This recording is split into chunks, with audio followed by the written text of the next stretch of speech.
I'll let you do all the clapping because it sounds better when it's on. Hey, it's Workout Wednesday. Hey, it sure is. Whew. What are we getting after today? We're going to do some wood chop. Chopping. Chopping.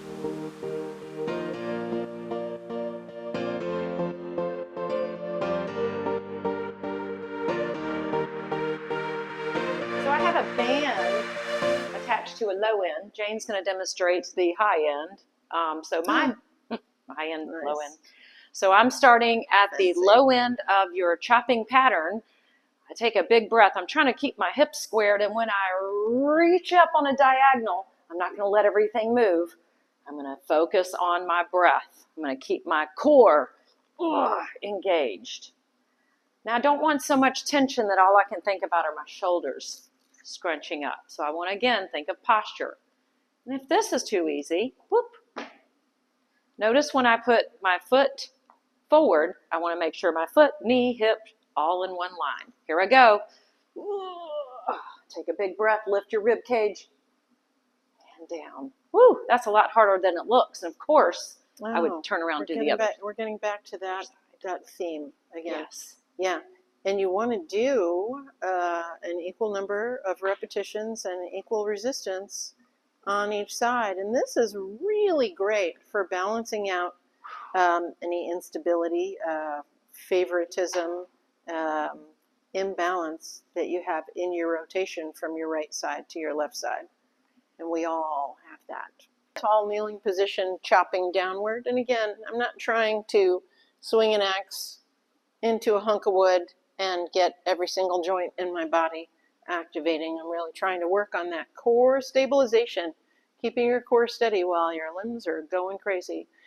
In the case of chopping down, I'm going to bring this foot forward. So Brigitte had her left foot forward. I have my right foot forward because we refer to that as chopping to the open side. When you're chopping down, it's to the open side. When you're chopping up, it's to the closed side. That's a thing.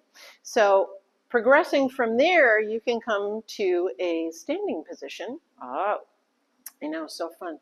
And the closer your feet are together, the more of a core balancing challenge is being activated. And then you can, again, get into a